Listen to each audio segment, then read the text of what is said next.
आज आपण स्पर्धा परीक्षेमध्ये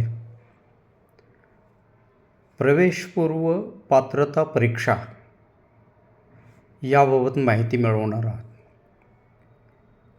आजची शिक्षण पद्धती वास्तविक पाहता हे परीक्षा पद्धती झालेली आहे, परंतु या परीक्षेमध्ये सुद्धा फार मोठी स्पर्धा आहे आणि त्या स्पर्धेत आपल्याला उतरलं पाहिजे. विशेषतः 8वी-9वीपासूनच आपण या परीक्षांची तयारी जर केली तर ताणतणाव टेन्शन कमी होत जातं.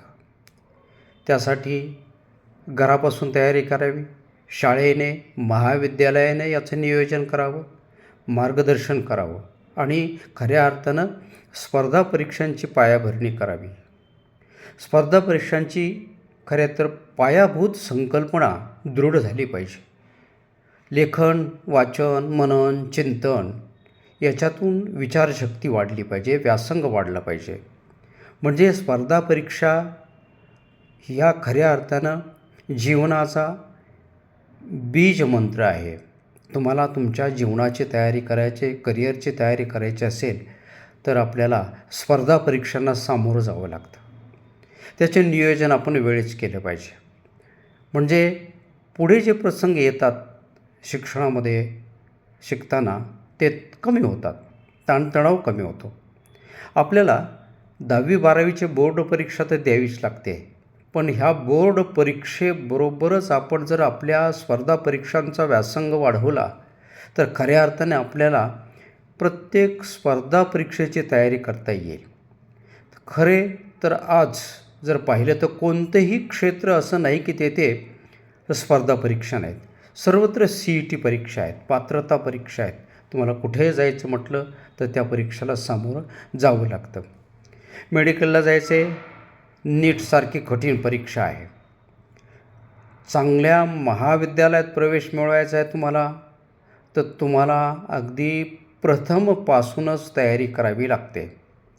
JEE सारखी इंजिनिअरिंगची परीक्षा तेवढीच मोलाची आहे, परिश्रमाची आहे. तुम्हाला त्यात पात्रता सिद्ध करावी लागते.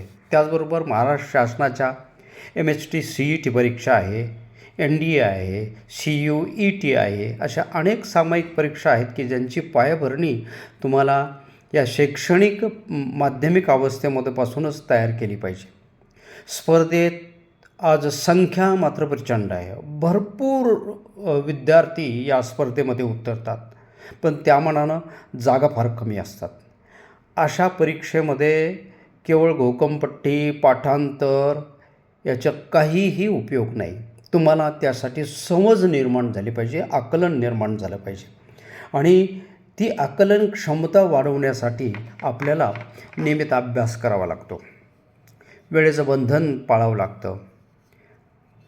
पुन्हा पुन्हा रिव्हिजन करावी लागते त्या गोष्टींची. काही प्रश्न निर्माण करावे लागतात, त्यांचे शंका समाधान करावं लागतं आणि लेखन आणि वाचन हा व्यासंग वाढवत जावा लागतो. त्यामुळं आपल्याला पुढच्या टप्प्यात प्रत्येक स्पर्धा परीक्षा असो त्यामध्ये विशेष काठिण्य येत नाही आणि सहजासहजी आपण त्याला सामोरं जातो.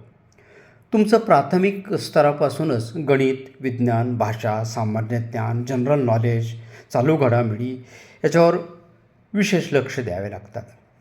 विशेषतः आपण जर 4थीपासून आत्तापर्यंत 12वीपर्यंतचा अभ्यासक्रम बारकाईने पाहिला तर विशेषतः या स्पर्धा परीक्षा कुठल्याही प्रकारे कठीण जाण्याचं काही कारण नाही. आणि एक मात्र महत्त्वाचं आहे की अपयश म्हणजे शेवट नव्हे. पहिला प्रयत्न हा पुन्हा पुन्हा केला पाहिजे. पहिला प्रयत्न हा पुन्हा पुन्हा केला पाहिजे. म्हणजे आपल्याला या स्पर्धा परीक्षेमध्ये सातत्य ठेवलं पाहिजे. म्हणूनच या सामायिक स्पर्धा परीक्षा तेवढ्याच महत्त्वाच्या आहेत असं मला वाटतं.